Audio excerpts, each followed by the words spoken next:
Hello मित्रांनो, welcome to study revolution. Study revolution या चॅनलवरती तुमच्या सगळ्यांचं स्वागत आहे. आज आपण 1 मार्च 2022चा द हिंदू बघतोय आणि तोही आपल्या मातृभाषेतून म्हणजे मराठीमधून. पहिल्यांदा आपल्या लेक्चरचं स्वरूप सांगतो. पहिल्यांदा आपण ज्या काही महत्त्वाचे एडिटोरियल्स असतात त्याला मराठीमध्ये आपण संपादकीय म्हणतो, ते डिस्कशन करण्याचा प्रयत्न करतो आणि त्यानंतर ज्या काही महत्त्वाच्या न्यूज आहेत त्या आपण डिटेलमध्ये डिस्कशन करत असतोय. त्याचं डिटेलमध्ये डिस्कशन आपण करत असतोय आणि विशेष करून आपली जी चर्चा आहे ती स्पर्धा परीक्षेला केंद्रीभूत मानून चर्चा असते. म्हणजे स्पर्धा परीक्षेच्या दृष्टीतून आपल्याला त्या न्यूजमधून काय की पॉईंट मिळत आहेत, सिलेबसशी रिलेट काय की पॉईंट होत आहेत, त्याचा आपण खरं तर उहापोह या डिस्कशनच्या अंतर्गत करत असतोय. सुरुवात करूया मग. 1 मार्च 2022चा द हिंदू आपल्याला काय सांगतोय, पहिल्या एडिटोरियल पासून डिस्कशन करण्यास सुरुवात करूया. So let start. हे द हिंदूचं एडिटोरियल म्हणजे संपादकीय पेज आहे, एडिटोरियल पेज आहे आणि याच्यावरती काल पण मी द हिंदूला तुम्हाला सांगितलं होतं की आता इथून पुढं जोपर्यंत रशिया युक्रेन कॉन्फ्लिक्ट चालू आहे, युक्रेन युद्ध चालू आहे, तोपर्यंत त्याच विषयावरती एडिटोरियल येत राहणार आहेत. त्यामुळे तो विषय जो आहे तो एकदाच मी तुम्हाला वेगवेगळे लेक्चर्स बनवून समजावून सांगितलेलं आहे. त्यामुळे प्रत्येक वेळेस आपल्याला डिस्कशन हे जे लाईन टू लाईन करण्याची गरज नसते. कारण त्याचं मी सांगतो. पहिलं तर रशिया युक्रेन कॉन्फ्लिक्ट सांगणारं, रशिया युक्रेन युद्ध काय हे सांगणारी 2 वेगवेगळी लेक्चर्स मी बनवलेले आहेत ऑलरेडी. त्यामध्ये पहिलं जे लेक्चर आहे ते हे युद्ध सुरू होण्याच्या पूर्वीच मी त्याच्यावरती लेक्चर बनवून ठेवले. त्याच्यामध्ये रशिया युक्रेन नेमका कॉन्फ्लिक्ट काय आहे आणि युद्ध जर झालं तर त्याचे जगावर काय परिणाम होतील ते या लेक्चरमध्ये खऱ्या अर्थानं मी त्यावेळेसच तुम्हाला समजावून सांगितलं होतं. त्यामुळे ते लेक्चर तुम्ही अवश्य, मला वाटतं तुम्ही बघितलं असेल. जर नसेल बघितलं तर ते लेक्चर बघून घ्या. त्याच्यामध्ये सगळी हिस्ट्री रशियाची काय आणि रशिया असं शेजारील कंट्रीला अशा प्रकारची वागणूक का देतोय, शेजारील कंट्रींना आपल्या ताब्यामध्ये घेण्याचा का प्रयत्न करतोय, हे सगळं त्याच्यामध्ये समजावून सांगितले.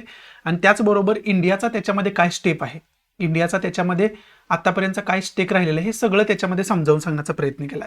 त्यानंतर काय झालं तर त्यानंतर आणि त्या लेक्चरमध्ये तिसरे महायुद्ध होण्याची शक्यता हे मी त्यावेळेस पण अंदाज वर्तवला होता आणि दुसरं लेक्चर बनवलं युद्ध सुरू झाल्यानंतर. तेव्हापासून तो अंदाज तेव्हा पण मी वर्तवला होता. मग विशेष करून या लेक्चरमध्ये त्याचं काय बॅकग्राऊंड आहे ते सगळं समजावून सांगितलं होतं. तेव्हा युद्ध सुरू झालं नव्हतं, फक्त शक्यता होतं की रशिया कदाचित युक्रेनवरती अटॅक करू शकतं, शक्यता होती. त्यामुळे त्याच्यावरती मला वाटलं की लेक्चर बनवावं म्हणून मी डिटेल इन्फॉर्मेशन देणारं लेक्चर बनवलं होतं. त्यानंतर काय झालं तर रशियानं अटॅक जाहीर केला युक्रेनवरती आणि अटॅक जाहीर केलेल्या दिवशी मी पुन्हा त्याच्यावरती लेक्चर बनवलं आणि त्याच्यामध्ये आणखी पॉईंट्स ॲडिशन केले गेले. त्या लेक्चरमध्ये आणखी काय महत्त्वाचे पॉईंट्स आहेत ते ॲड केले आणि ते ॲडिशनल लेक्चर त्यावेळेस मी दुसरं बनवलं होतं. हे दोन्ही लेक्चर जर तुम्ही बघितलं नसतील तर बघून घ्या. याच्यापैकी एक जरी लेक्चर तुम्ही बघितलं ना तरी ते तुम्हाला मोर दॅन सफिशियंट आहे, मोर दॅन बेटर आहे. कारण तुम्हाला या विषयाची बेसिक इन्फॉर्मेशन पहिल्यांदा असणं कुठेतरी गरजेचं आहे आणि ती बेसिक इन्फॉर्मेशन एक्झामसाठी आपल्याला खूप महत्त्वाची आहे आणि त्या दृष्टीतून आपल्याला त्याचा खऱ्या अर्थानं विचार करावा लागणार आहे. आणि आता या एडिटोरियलच्या माध्यमातून मी तुम्हाला सांगणारच आहे की काय काय या विषयावरती आपल्याला की पॉईंट अभ्यासून ठेवायचे. ते सगळे की पॉईंट मी डिटेलमध्ये तुम्हाला सांगणार आहे. म्हणजे डिटेलमध्ये सांगणार आहे इन द सेन्स कोणकोणत्या की पॉईंटचा आपल्याला डिटेलमध्ये अभ्यास करायचा आहे हे तुम्हाला सांगणार आहे. त्याचबरोबर याच्यामुळं काय झालं होतं तर नाटो ही ऑर्गनायझेशन जास्त न्यूजमध्ये आली होती. त्यामुळं नाटो, ज्याला आपण नॉर्थ अटलांटिक ट्रीटी ऑर्गनायझेशन असं म्हणतो, त्याच्यावरती सुद्धा मी डिटेल लेक्चर बनवलेलं आहे. ते जर लेक्चर तुम्ही बघितलं नसेल तर ते पण लेक्चर बघून घ्या. त्यामध्ये जे नाटोचं लेक्चर आहे ते त्याचे थंबनेल अशा प्रकारचे आहे. ते लेक्चर जर तुम्ही बघितलं नसेल तर प्लीज ते लेक्चर सुद्धा बघून घ्या. कारण ही जी संस्था आहे नाटो ऑर्गनायझेशन जे आहे ते जास्त न्यूजमध्ये आत्ताच्या काळामध्ये असणारी संस्था आहे. त्यामुळे त्याच्याविषयीची डिटेल इन्फॉर्मेशन तुम्हाला असायला पाहिजे. त्यामुळेच मी वेगळं लेक्चर त्याच्यावरती बनवून तुम्हाला त्याची डिटेल इन्फॉर्मेशन त्या लेक्चरमध्ये सांगण्याचा प्रयत्न केला. त्यामुळे माझी तुम्हाला सगळ्यांना विनंती आहे की ते लेक्चर तुम्ही बघितलं नसेल तर बघून घ्या. जे सबस्क्रायबर आहेत आपले, ज्यांनी बेल आयकॉन प्रेस केलेले त्यांना त्याची नोटिफिकेशन आलीच असेल, त्यामुळे त्यांच्याकडून हे मिस होणार नाही. परंतु असे पण आपले काही स्टुडंट आहेत त्यांनी सबस्क्राईब केलं नाही, बेल आयकॉन प्रेस केलं नाही, त्यामुळे त्यांना नोटिफिकेशन जात नाही किंवा त्यांनी टेलिग्राम चॅनल सुद्धा आपला जॉईन केला नाही जो स्टडी रिव्होल्यूशन नावाचा आहे, त्यामुळे त्यांना नोटिफिकेशन जात नाही. त्या विद्यार्थ्यांसाठी मी सांगतोय की तुम्ही सुद्धा हे लेक्चर बघून घ्या. त्याच्यामध्ये सगळी या ऑर्गनायझेशन विषयीची इन्फॉर्मेशन मी सांगण्याचा खरं तर प्रयत्न केलाय. सो आत्ता आपल्याला या विषयामध्ये खरं तर काय काय की पॉईंट बघायचे ते तुम्हाला मी डिटेलमध्ये समजावून सांगतो. याच्यामध्ये आपल्याला की पॉईंट बघायचे तर पहिलं तर अशा प्रकारचे एडिटोरियल आपल्याला लाईन टू लाईन अजिबात डिस्कस करायची गरज नाही, कारण त्याच्यावरती ऑलरेडी लेक्चर मी बनवून ठेवले.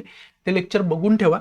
त्याच्यापेक्षा वेगळा पॉईंट कुठेही डिस्कशन कुठल्याही न्यूजपेपरमध्ये केला जात नाही, कारण ते करण्याचं काही कारणच नाही. सगळी हिस्ट्री काय आहे आपल्याला त्या लेक्चरमध्ये मी समजावून सांगितले तुम्हाला. वर्तमानात काय पोझिशन तुम्हाला चालू आहे ते पण तिथं समजावून सांगितले, त्याचे परिणाम जगातील वेगवेगळ्या कंट्रींवरती काय होतील ते पण तुम्हाला खऱ्या अर्थानं समजावून सांगितले. मग त्यामुळं ते जर लेक्चर तुम्ही बघितलं नसेल तर प्लीज ते लेक्चर बघून घ्या जे मी तुम्हाला दाखवलेले आहेत आता. मग याच्यामधून पहिला तर की पॉईंट आपल्याला तोच आहे की नेमका हा विषय काय आहे तो तुम्हाला डिटेलमध्ये माहिती पाहिजे. रशिया अशा प्रकारची वागणूक शेजारील कंट्रींना का देते, त्याचं नेमकं मुळात जाऊन त्याचं कारण काय शोधून काढायला पाहिजे आणि तेच त्या लेक्चरमध्ये सांगितले. तुम्ही सगळं ते बघून घ्या, त्याचा अभ्यास करून घ्या. पहिला की पॉईंट आहे. दुसरा, याच्यामुळं एक ऑर्गनायझेशन जास्त न्यूजमध्ये आली आणि ती ऑर्गनायझेशन संघटना कोणते तर नॉर्थ अटलांटिक ट्रिटी ऑर्गनायझेशन ही ती संघटना आहे आणि या संघटनेविषयीची डिटेल इन्फॉर्मेशन तुम्हाला असायला पाहिजे. त्यामुळे याच्यावरती सुद्धा वेगळं लेक्चर बनवलंय मी, ऑलरेडी तुम्हाला सांगून ठेवलंय मी. हा दुसरा की पॉईंट आहे. तिसरा की पॉईंट, याच्यानंतर जास्त न्यूजमध्ये आलेली जी संस्था आहे, ऑर्गनायझेशन आहे, ती संस्था कोणती तर ती आहे युनायटेड नेशन, ज्याची स्थापना जगामध्ये शांतता प्रस्थापित करण्यासाठी, जगामध्ये सुरक्षितता प्रस्थापित करण्यासाठी झालेली आहे युनायटेड नेशनची. आणि त्याच्यात सब ऑर्गनायझेशन जे आहेत त्या sub organisation United Nation Security Council किंवा युनिसेफ, युनेस्को अशा ज्या त्याच्या सब ऑर्गनायझेशन आहेत त्या सुद्धा न्यूजमध्ये असतात. आता युनायटेड नेशन सिक्युरिटी काउन्सिल ही न्यूजमध्ये. त्यामुळे युनायटेड नेशनचा ज्यावेळेस आपण अभ्यास करतोय ना त्यावेळेस युनायटेड नेशन सिक्युरिटी काउन्सिलचा सुद्धा आपण खऱ्या अर्थानं अभ्यास करून ठेवायला पाहिजे. त्या दृष्टीतून सुद्धा ते महत्त्वाचं होऊन बसतं. हा तिसरा खऱ्या अर्थानं की पॉईंट आपला. चौथा की पॉईंट आपल्याला काय बघायचा आहे तर चौथा की पॉईंट विशेष करून यानंतर काय तर युरोपियन युनियन जास्त न्यूजमध्ये आलेलं आहे. मग युरोपियन युनियन कोणकोणत्या कंट्रींचं मिळून झालेलं आहे याची डिटेल इन्फॉर्मेशन आपण काढून ठेवायला पाहिजे. युरोपियन युनियनविषयी डिटेल इन्फॉर्मेशन काढून ठेवायला पाहिजे. आणि या युरोपियन युनियनमधूनच UK म्हणजे ब्रिटन ज्यावेळेस बाहेर पडलं होतं त्याला ब्रेक्झिट नाव देण्यात आलं होतं. ब्रेक्झिट, ब्रिटन एक्झिट झालं त्याला ब्रेक्झिट नाव देण्यात आलं होतं. त्यामुळं आपल्याला या ब्रेक्झिट विषयीची सुद्धा डिटेल इन्फॉर्मेशन असायला पाहिजे. समजते तुम्हाला. आणि पाचवा महत्वाचा की पॉईंट काय होऊन बसतो तर या युक्रेन असू द्या, रशिया असू द्या, या कंट्री ज्या आहेत यांचा मॅप जो आहे तो मॅप रिडिंग चांगल्या पद्धतीने तुम्ही करायला पाहिजे. मॅप रिडिंगच्या दृष्टीतून म्हणजेच जॉग्राफीच्या दृष्टीतून तो मुद्दा खूप महत्त्वाचा होऊन बसतो. जॉग्राफीच्या दृष्टीतून तुम्हाला कशाही पद्धतीनं त्याच्यावरती क्वेश्चन फॉर्म होऊ शकतो, त्या एरियावरती क्वेश्चन फॉर्म होऊ शकतो. त्यामुळं हा जो अभ्यास आहे तो डिटेलमध्ये तुम्ही करून ठेवणं अत्यंत गरजेचं होऊन बसतं. सहावा की पॉईंट याच्यातून घेत झाला तर सहावा की पॉईंट आपण काय घेऊ शकतो तर इंडियाची आत्तापर्यंत पोझिशन याच्यामध्ये काय राहिलेली आहे. आता हा एक जास्त डिबेटेबल मुद्दा आहे. कारण का तर इंडियानं आतापर्यंत स्टेबल अप्रोच घेतलाय. इंडिया याच्यामध्ये तटस्थ भूमिका इंडियानं घेतलेली आहे आणि इंडियासारखीच भूमिका युनायटेड अरब अमिरातनं घेतलेली आहे, ज्याला आपण UAE असं संबोधतो. यांनी सुद्धा तटस्थ भूमिका घेतली आणि त्याच्याबरोबरच चायना जी कंट्री आहे ना चायनाने सुद्धा याच्यामध्ये तटस्थ भूमिका घेतलेली आहे. तटस्थ भूमिका म्हणजे ना युक्रेनच्या बाजूने बोलले हे देश ना रशियाच्या बाजूने बोललेत, हे तटस्थ राहिले. तर विशेष करून हे तटस्थ कुठं राहिलेत तर युनायटेड नेशन्स सिक्युरिटी काउन्सिलमध्ये रशियाला कंडेम करण्यासाठी, रशियाचा निषेध करण्यासाठी, रशियाचा विरोध करण्यासाठी मतदान घेण्यात आलं आणि त्या मतदानापासून ह्या कंट्री ज्या आहेत त्या वेगळ्या राहिल्या. त्यांनी कोणत्याही प्रकारे मतदान देण्यास नकार दिलेला आहे, म्हणजे तटस्थ राहण्याची भूमिका घेतली, रशियाच्या विरोधात भूमिका घेतली नाही. परंतु इंडियानं तटस्थ भूमिका घेतली. त्याचबरोबर इंडियानं काय केलंय तर युक्रेनमध्ये मानवी आधारावरती मदत जाहीर केलेली आहे. ती मदत आज पाठवली जाणार आहे. हेल्प जी आहे ती मेडिकल हेल्प असू द्या किंवा फूडच्या स्वरूपातली हेल्प असू द्या, अन्न वगैरे असू द्या, ती मदत युक्रेनला पाठवली जाणार आहे ते जाहीर केले. त्याचबरोबर इंडियाने हे सांगितले की युद्धानं कोणत्याही प्रकारचं सोल्युशन निघू शकत नाही, त्याच्यामध्ये आपल्याला राजकीय दृष्ट्या आणि बोलणी करूनच सोल्युशन काढणं गरजेचं आहे आणि त्या दृष्टीतून सोल्युशन काढण्याला इंडियाचा कायम पाठिंबा असेल असं इंडियन ऑफिशियल्सनी युनायटेड नेशन सिक्युरिटी काउन्सिलमध्ये जाहीर केलेलं आहे. आणि त्याचबरोबर युनायटेड नेशनची काही जनरल असेंब्ली मिटिंग असते ती सुद्धा इमर्जन्सीमध्ये वारंवार बोलली जाते आणि तिथं सुद्धा इंडिया जो आहे तो तटस्थ भूमिका घेत असताना आपल्याला या ठिकाणी पाहावयास मिळतं. हे सगळे हे सहावा की पॉईंट हा खूप महत्त्वाचा आपल्या एक्झामच्या दृष्टीतून. त्या दृष्टीतून आपल्याला इंडियाची पोझिशन नेमकी काय ती इंडियाची पोझिशन आपल्याला डिटेलमध्ये माहिती असणं गरजेचं आहे. डिटेलमध्ये त्याचा आपला अभ्यास असणं गरजेचं आहे, जे की मी तुम्हाला इथंच चांगल्या पद्धतीने समजावून सांगितले. सातवा की पॉईंट काय आहे. सातवा की पॉईंट रशियावरती वेगवेगळ्या प्रकारचे सँक्शन्स लावले गेलेत. मग ते सँक्शन्स कोणकोणते आहेत तर आता विशेष करून रशियावरती जे सँक्शन्स लावलेले आहेत ना ते अनेक प्रकारचे सँक्शन्स आहेत. त्याच्यामध्ये विशेष करून आर्थिक म्हणजे इकॉनॉमिकल सँक्शन्स खूप मोठ्या प्रमाणात असलेले आपल्याला पाहावयास मिळते. जसं की स्विफ्ट मधून त्यांना बाहेर टाकण्यात आलेलं आहे. म्हणजे स्विफ्ट हे काय आहे, तर स्विफ्ट ही इंटरनॅशनल लेवलला जे देशांतर्गत जे एकमेकांच्या देशांसोबत व्यवहार होतात, इंटरनॅशनली जे व्यवहार केले जातात बँकिंग व्यवहार, त्या बँकिंग व्यवहारांसाठी ते बँकिंग व्यवहार मॅनेज करणारी व्यवस्था जी आहे ती स्विफ्ट व्यवस्था आहे. स्विफ्ट म्हणून ओळखलं जातं त्याला. ह्याचा जर आधार कोणत्या बँकेला नसेल तर ती बँक आंतरराष्ट्रीय लेवलचा व्यवहार करू शकत नाही, जर त्यांचं लिस्टिंग स्विफ्टमध्ये नसेल तर. आणि या स्विफ्टमध्ये अनेक देशांच्या हजारो बँका लिस्टेड आहेत आणि याच्याशिवाय त्या बँका आंतरराष्ट्रीय व्यवहार करू शकत नाहीत. तशाच पद्धतीने रशियाच्या सुद्धा अनेक बँका या स्विफ्टमध्ये लिस्टेड होत्या. परंतु रशियानं जे कृत्य केलेलं आहे, आता रशियानं जो युक्रेनवरती अटॅक केलेला आहे, त्या अटॅकच्या अंतर्गत काय केले गेले, तर स्विफ्टमधून रशियाच्या महत्वाच्या बँका ज्या आहेत त्यांना बॅन करण्यात आले. आणि त्यामुळे, आणि हे बॅन का करण्यात आले, तर हे बॅन करण्यात आले कारण रशियाची एक प्रकारे आर्थिक कोंडी व्हावी आणि रशियानं युक्रेनवरती जो अटॅक केलाय तो माघारी घ्यावा, आर्थिक कोंडी झाल्यामुळे. तो खरं तर परिणाम व्हावा याच्यासाठी हा निर्णय घेण्यात आलाय, स्विफ्टमधून रशियाला बाहेर काढण्यात आले. समजते. त्याचबरोबर व्लादिमीर पुतीन आहेत, यांच्यावरती अनेक क्रीडा क्षेत्रातून बॅन लावण्यात आले. त्याचबरोबर इंटरनॅशनल जुडोचे ते अध्यक्ष होते, त्या पदावरून सुद्धा त्यांना बडतर्फ करण्यात आले, काढून टाकण्यात आले, सस्पेंड करण्यात आले त्यांना. त्यामुळे अनेक प्रकारचे रेस्ट्रिक्शन लावले जात आहेत रशियावरती, अनेक प्रकारचे निर्बंध रशियावरती लावले जात आहेत. कारण रशिया जो कृत्य आता करतोय त्याचा सगळ्या स्तरावरून जगामधून विरोध या ठिकाणी होताना आपल्याला पाहावास मिळते. मग त्याच्यामध्ये विशेष करून आपल्याला काय काय बघायचं, तर एक तर इकॉनॉमिक सँक्शन्स लावलेत रशियावरती, त्याचबरोबर पॉलिटिकल सँक्शन्स काय लावले गेलेत रशियावरती, त्याचबरोबर जे स्पोर्ट सेक्टर आहे, जे आपण म्हणू शकतोय खेळाडूंचं क्षेत्र आहे, त्या खेळाडूंच्या क्षेत्रामधून सुद्धा, विशेष करून क्रीडा क्षेत्रामधून सुद्धा आपण म्हणू शकतो की त्यांना बॅन करण्यात आले वेगवेगळ्या ठिकाणी. त्यामुळे ती सुद्धा इन्फॉर्मेशन डिटेलमध्ये खऱ्या अर्थानं आपल्याला असायला पाहिजे. हे सगळे की पॉईंट आपल्याला या अंतर्गत आपल्याला एकदाच अभ्यास करून ठेवायचे आहेत आणि ते आपण करून ठेवायला पाहिजे. ह्या सगळ्यांचा अभ्यास करून ठेवा, जेणेकरून याच्यावरती कसाही क्वेश्चन विचारला तर या सगळ्यांना गृहीत धरूनच क्वेश्चन विचारला जाईल. त्यामुळे या सगळ्या की पॉईंटचा तुम्ही चांगल्या पद्धतीने अभ्यास करून ठेवला तर याच्यावरती कसाही क्वेश्चन येऊ द्या, तुम्ही तो यशस्वीरित्या अटेम्प्ट करू शकताय. त्याच्यामध्ये काहीही दुमत असण्याचं कारण नाही. परंतु जर याच्यामध्ये तुम्ही कुमकुवत राहिला तर याच्यावरती क्वेश्चन आला तर तुम्ही तो यशस्वी अटेम्प्ट करू शकणार नाही, हे पण मी तुम्हाला जबाबदारीपूर्वक सांगतोय. त्यामुळे माझी सगळ्यांना विनंती, हे जे मी काय सांगितलंय सगळं ते प्लीज आता नोट डाऊन करून तुम्ही घेतलं नसेल तर परत व्हिडिओ रिवाइंड करा आणि ते नोट डाऊन करून घ्या, जे सगळं तुम्हाला काय अभ्यासायचं आहे. आणि मी लेक्चर याच्यावरती बनवत राहणारच आहे, अजून सुद्धा आतापर्यंत बनवत आलोय, इथून पुढे पण बनवत राहणार आहे, डिटेल इन्फॉर्मेशन देणार आहे.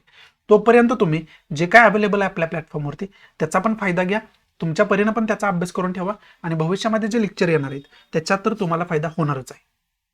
त्यामुळे सगळं नोट डाऊन करून घ्या, डिटेल याचा अभ्यास करून ठेवा.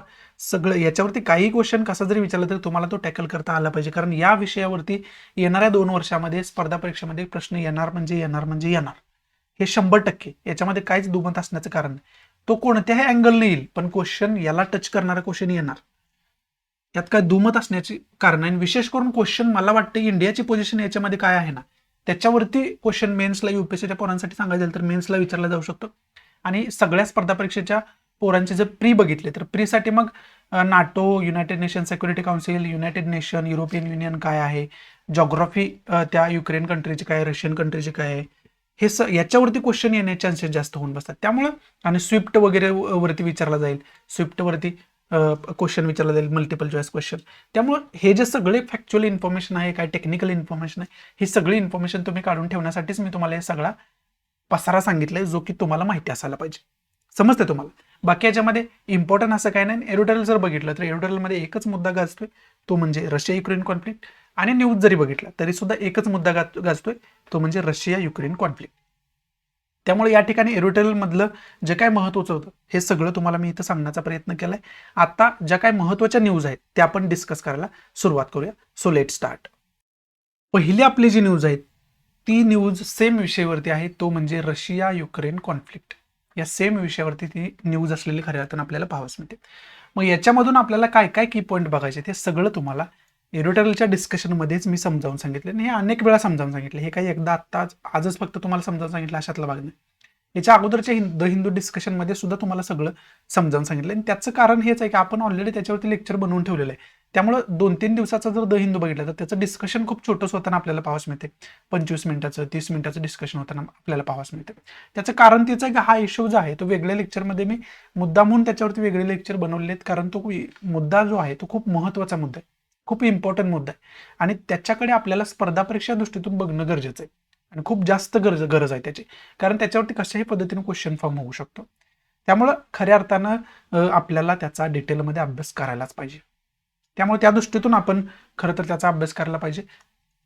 आणि विशेष करून आता या न्यूजमध्ये आपल्याला काय सांगितलं तर या न्यूजमध्ये युक्रेनवरती क्यूवरती मोठ्या प्रमाणात, क्यू ही युक्रेनची राजधानी आहे आणि रशियाचं पहिलं टार्गेट म्हणू शकतो आपण, जबरदस्त टार्गेट काय, खूप महत्त्वाचं टार्गेट रशियाकडून काय म्हणलं जाते की राजधानीवरती कब्जा करा.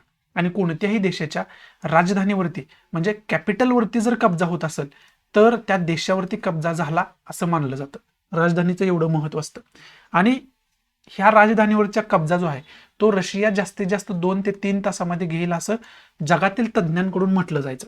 परंतु आज युद्धाचा 6वा दिवस आहे तरी सुद्धा रशिया त्याच्यामध्ये यशस्वी ठरलेलं नाही. युक्रेनियन सैनिक असेल, युक्रेनियन नागरिक असतील, ते खूप निखरानं लढा देत आहेत. आपल्या मातृभूमीसाठी जीव द्यायला सुद्धा ते तयार आहेत आणि वेगवेगळे व्हिडिओ त्याच्या रिलेटेड व्हायरल होत आहेत आणि त्याच्यातून जगामध्ये एक वेगळी शिकवण पसरत आहे. जगामध्ये एक आपण म्हणू शकतोय की देशभक्ती कशी असावी त्याचा एक धडा देणारे युक्रेनी नागरिक वागणूक करताना आपल्याला त्या ठिकाणी पाहावयास मिळतात. त्यांचे वेगवेगळे व्हिडिओ व्हायरल होतात. त्याच्यामध्ये सगळ्यात जास्त महत्त्वाचं काय तर युक्रेनचे जे प्रेसिडेंट आहेत ते व्लोदिमीर झेलेन्स्की हे प्रेसिडेंट आहेत युक्रेनचे आणि यांनी विशेष करून यांना USA कडून ऑफर काय होते तर तुम्ही देश सोडावा, तुमच्यासाठी तशा पद्धतीची व्यवस्था आम्ही करू, तुमच्यासाठी त्या प्रकारची विमानं आम्ही पाठवू. परंतु त्यांनी हे सांगितले की मला देशातून काढण्यासाठी विमानं पाठवण्यापेक्षा लढण्यासाठी हत्यारे पाठवा म्हणून त्यांनी सांगितले. आणि त्याचबरोबर युक्रेनियन नागरिकांना सांगितलं, त्यांनी संबोधन करत असताना त्यांनी काय सांगितलं की जोपर्यंत मी जिवंत आहे तोपर्यंत माझ्या युक्रेनियन देशवासियांसाठी लढत राहील, युक्रेनियन लहान लहान मुलांसाठी लढत राहील. जोपर्यंत मी इथं आहे तोपर्यंत मी देश सोडून जाणार नाही. आणि रशियन सैन्याकडून काय वारंवार अफवा उठवले जाते की जे झेलेन्स्की आहेत ते देश सोडून गेलेले आहेत, त्यामुळे ते काय करतायत तर वारंवार व्हिडिओ रेकॉर्ड करून सोशल मीडियावरती पोस्ट करतायत, जेणेकरून नागरिकांना एक विश्वास राहावा की आपला प्रेसिडेंट आपल्यासाठी लढतोय. आणि त्याचा परिणाम काय झाला तर नागरिक सुद्धा रस्त्यावरती उतरून स्वतःचा जीवाची न पर्वा करता देशासाठी लढताना आपल्याला पाहावयास मिळतात. ही नेतृत्वाची एक प्रकारची ताकद आहे असं म्हणू शकतो आणि प्रत्येक देशाला अशा प्रकारचं नेतृत्व लाभावं असं मला वाटतं त्या दृष्टीतून. आणि ही एक खूप प्रेरणादायी गोष्ट आहे. त्या दृष्टीतून ही स्टोरी जी आहे ती खूप गाजलेली आहे जगामध्ये. त्याच्यावरती अनेक ठिकाणी बोललं जाते, युक्रेनला अनेक ठिकाणांवरतून सपोर्ट केला जातोय. तो भाग वेगळाच आहे. या न्यूजमध्ये जे काय युक्रेनियन स्त्रिया वगैरे आहेत, जे काही युक्रेनियन वृद्ध नागरिक आहेत ते देश सोडून जाताना आपल्याला खऱ्या अर्थानं पाहावयास मिळतात आणि ते रेल्वे स्टेशनवरती वेटिंग रेल्वेचं करताना या ठिकाणी आपल्याला पाहावयास मिळतात. ते सांगणारी न्यूज आहे. त्याचबरोबर युनायटेड नेशनचे चीफ आहेत अँटोनिओ गुटेरेस, त्यांनी हे सांगितले की कोणत्याही प्रकारे फायटिंग जी आहे युक्रेन आणि रशियामधली ती स्टॉप व्हायला पाहिजे, थांबायला पाहिजे असं त्यांच्याकडून सांगण्यात आले. आणि युनायटेड नेशन विषयीची इन्फॉर्मेशन बघा, हे तर मी ऑलरेडी तुम्हाला सांगितलेलंच आहे. त्यामुळे त्या दृष्टीतून आपण त्याचा डिटेलमध्ये अभ्यास करून ठेवायला पाहिजे. त्याचबरोबर भारतीय नागरिक जे आहेत, भारतीय स्टुडंट जे आहेत ते अनेक हजारापेक्षा जास्त स्टुडंट तिथं अडकलेले आहेत. आपले अजून सुद्धा हजारो स्टुडंट म्हणू शकतो आपण अडकलेले आहेत तिथं. आता 20,000पर्यंत स्टुडंट असण्याची शक्यता आहे आणि त्याच्यामधले जवळजवळ आपण 2,000च्या आसपास बाहेर काढू शकलोय. परंतु बाकीचे आणखी स्टुडंट तिथं खूप मोठ्या प्रमाणात अडकलेले आहेत, नागरिक तिथं अडकलेले आहेत. त्यांना सुद्धा काढण्यासाठी गव्हर्नमेंट प्रयत्न करते. त्याच्यासाठीच प्रधानमंत्री जे आपले आहेत त्यांनी 4 मिनिस्टर म्हणजे 4 मंत्री जे आहेत ते त्यांना इव्हॅक्युएट करण्यासाठी, बाहेर काढण्यासाठी पाठवलेले त्या ठिकाणी पाहावयास मिळतात. आणि त्याचबरोबर युक्रेन रशियामध्ये बोलणी जी आहेत ती सुद्धा चालू आहेत. बेलारूसच्या धर्तीवरती, बेलारूस या कंट्रीमध्ये त्या दोघांमध्ये बोलणी सुरू आहेत अनेक वेळा. ही दुसरी, मला वाटतं आज दुसरी फेरी त्यांच्या बोलण्याची. त्याच्यामध्ये काय निर्णय होतोय की नाही हे बघणं गरजेचं आहे. अनेक फेऱ्या होत राहतील ह्या बोलण्याच्या असा सुद्धा अंदाज वर्तवला जातोय मीडियामधून. त्यामुळे ते खरं तर सगळं या न्यूजमध्ये आपल्याला समजावून सांगण्याचा प्रयत्न केलाय. आणि स्पर्धा परीक्षा दृष्टीतून आपल्याला काय काय बघायचं हे ऑलरेडी मी तुम्हाला समजावून सांगितलेलं आहे. त्यामुळे बाकी याच्यामध्ये इम्पॉर्टंट डिस्कस करण्यासारखं असं काही नाही. पुढची न्यूज आहे ती अर्थशास्त्राच्या दृष्टीतून खूप महत्त्वाची न्यूज आहे असं आपण म्हणू शकतो. कारण त्याचं काय आहे तर आपली आर्थिक वृद्धी जी आहे, आर्थिक विकास जो आहे त्याच्यामध्ये घट होताना पाहाव्यास मिळते. आणि विशेष करून ही जी घट आहे ना, ती ऑइल प्राइसेस ज्या वाढत आहेत त्या वाढत्या ऑइल प्राइसेसचा शॉक आहे असं खरं तर म्हटलं जातं. विशेष करून या ऑइलच्या आणि गॅसच्या किमती का वाढत आहेत तर महत्वाचा एक्सपोर्टर जो आहे ऑइलचा आणि गॅसचा तो रशिया आहे. आणि रशियाची सिच्युएशन आता काय चालू आहे युद्धजन्य परिस्थितीत, त्यामुळं या ऑइलवरती, तेलाच्या किमतींवरती आणि गॅसच्या किमतींवरती परिणाम होतो. आणि त्याचे परिणाम इंडियावरती सुद्धा निगेटिव्ह होत असताना आपल्याला पाहावयास मिळते. मग 2021-22चा GDPचा अंदाज, ग्रॉस डोमेस्टिक प्रोडक्टचा अंदाज 9.2 वर्तवण्यात आला होता. परंतु आत्ताची जी वाढ आपण बघतोय त्याच्यानुसार ती 8.9% असेल असं कुठेतरी इथं सांगितलेलं आपल्याला खऱ्या अर्थानं पाहावयास मिळतं. मग आता पहिलं याच्यामध्ये एकमेव की पॉईंट निघतोय तो ग्रॉस डोमेस्टिक प्रोडक्ट, म्हणजे त्याला आपण मराठीमध्ये म्हणतो सकल राष्ट्रीय उत्पादन. त्या ग्रॉस डोमेस्टिक प्रोडक्टचा आपण डिटेलमध्ये अभ्यास करणं अत्यंत गरजेचं आहे. तो अभ्यास आपण डिटेलमध्ये करून ठेवायला पाहिजे तशा पद्धतीने. त्यामुळं आणि याच्यावरती मी वेगळं लेक्चर ऑलरेडी बनवून ठेवलंय.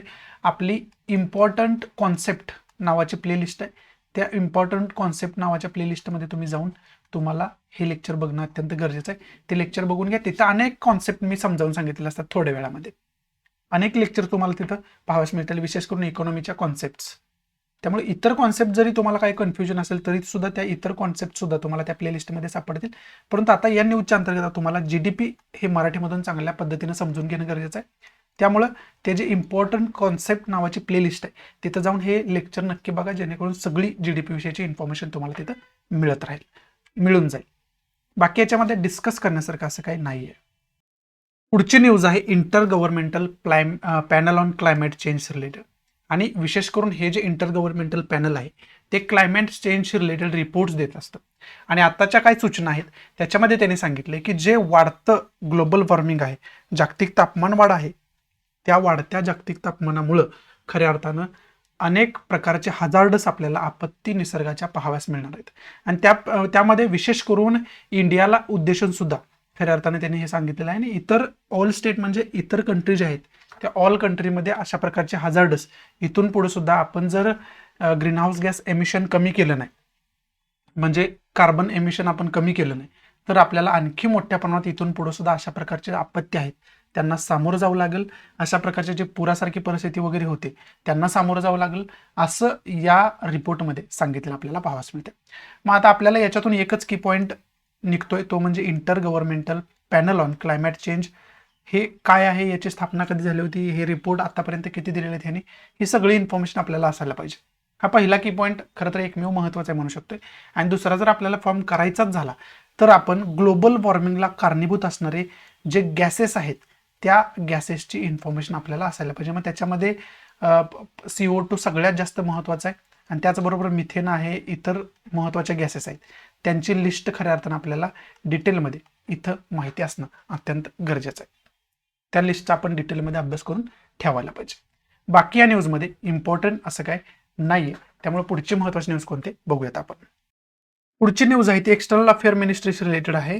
विशेष करून एक्सटर्नल अफेअर मिनिस्ट्री जे आपले आहे त्यांनी जाहीर केलं आहे की ह्युमॅनिटेरियन ग्राउंडवरती म्हणजे मानवी आधारावरती युक्रेनला मदत पाठवण्यात येणार आहे, हेल्प पाठवण्यात येणार आहे.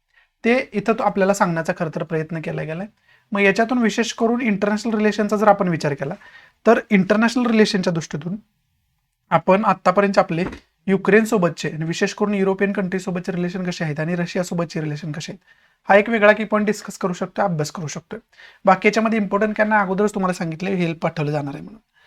त्याचबरोबर 4 मिनिस्टर जे आहेत, मंत्री जे आहेत ते भारतीय स्टुडंट्स जे आहेत त्यांना इव्हॅक्युएट करण्यासाठी, बाहेर काढण्यासाठी पाठवले गेलेले आहेत प्रधानमंत्री आपले नरेंद्र मोदी यांच्याकडून. पुढची न्यूज आहे प्राईम मिनिस्टर नरेंद्र मोदी यांच्याशी रिलेटेड. विशेष करून त्यांनी गतिशक्ती पोर्टल विषयी इथं भाष्य केलेलं आहे. त्यांनी प्रत्येक स्टेट गव्हर्नमेंटला, प्रायव्हेट सेक्टरला सांगितलेलं आहे की गतिशक्ती पोर्टलचा तुम्ही यूज करा, जे की पोर्टल मार्च एंडपर्यंत अस्तित्वात येईल, ॲक्टिव्हेशनमध्ये येईल. आणि त्यामुळं खरं तर इथं गतिशक्ती पोर्टल विषयी बोललं जाते. इथं मग एकच की पॉईंट आपल्या स्पर्धापरीक्षा दृष्टीतून महत्त्वाचा आहे तो म्हणजे गतिशक्ती पोर्टल विषयीची डिटेल इन्फॉर्मेशन काढून ठेवायला पाहिजे. त्याच्यावरती कसाही क्वेश्चन फॉर्म होऊ शकतो, त्यामुळं त्याच्यावरती डिटेल आपण इन्फॉर्मेशन काढून ठेवायला पाहिजे. पुढची न्यूज आहे ती सेबीशी रिलेटेड खूप महत्त्वाची न्यूज आहे. ती म्हणजे सेबीच्या पहिला महिला अध्यक्षांची नेमणूक झाली. म्हणजे ह्या ज्या वुमनची नेमणूक झाली त्या पहिल्याच सेबीच्या महिला अध्यक्ष. याच्या अगोदर कोणतीही महिला म्हणून सेबीचे अध्यक्ष झाले होते. आतापर्यंत पुरुषच अध्यक्ष होते, परंतु आता पहिल्यांदा वुमन चीफ सेबीची नियुक्त करण्यात आली. त्यांचं नाव आहे मधाबी पुरी बुच, हे त्यांचं पूर्ण नाव असलेलं आपल्याला पाहायला मिळतं. आणि अजय त्यागी जे आहे ते अजय त्यागी आत्ताचे मावळते म्हणू शकतो आपण, त्यांचा कार्यकाल आता काही दिवसामध्ये संपणार आहे. ते अजय त्यागी आत्ता सेबीचे चीफ आहेत, ज्याला आपण stock and exchange board of इंडियाचं संपवतो. त्यामुळं मधाबी पुरी बुच जे आहेत यांच्याविषयीची थोडीशी इन्फॉर्मेशन आपण काढून ठेवायला पाहिजे. त्याचबरोबर SEBI stock and exchange board of India विषयीची सुद्धा इन्फॉर्मेशन आपण डिटेलमध्ये अभ्यास करून ठेवायला पाहिजे. बाकी याच्यामध्ये इम्पॉर्टंट असं काय नाही, इकॉनॉमीच्या दृष्टीतून विशेष तर ही न्यूज महत्वाची आहे असं आपण म्हणू शकतोय. इथं आजचा आपला द हिंदू या ठिकाणी समाप्त होतोय. आशा आहे की मी तुम्हाला चांगल्या पद्धतीनं द हिंदू आजचा समजावून सांगू शकलो असेल. आवडत असेल तर प्लीज लाईक करा, नसेल तर डिसलाईक करा. डिसलाईक का केलं हे कमेंट बॉक्समध्ये नक्की सांगा, जेणेकरून तुमच्या इन्स्ट्रक्शननुसार त्याच्यामध्ये मी इम्प्रोव्हायझेशन करू शकेन. आणि जास्तीत जास्त आपल्या मराठी विद्यार्थ्यांना शेअर करा, जेणेकरून सर्व मराठी विद्यार्थ्यांचा फायदा होऊ शकेल आणि सर्वांपर्यंत मी पोहोचू शकेल. आपला स्टडी रिव्होल्यूशन नावाचा ग्रुप चॅनल आहे, तो चॅनल जॉईन करा. स्टडी रिव्होल्यूशन नावाचा ग्रुप आहे, तो ग्रुप पण जॉईन करा, जेणेकरून इतर काय अपडेट्स असतील लेक्चर विषयीच्या, आपल्या स्पर्धा परीक्षेशी रिलेटेड काय क्वेश्चन्स असतील तर तिथं मी पोस्ट करत असतोय. त्यामुळे ते जॉईन करून घ्या, त्याचा सुद्धा तुम्हाला फायदा होईल. सो या नोटवरती मी तुमची रजा घेतो. भेटू आपण नवीन लेक्चरमध्ये. तोपर्यंत thanks for watching. Good bye, take care, जय हिंद.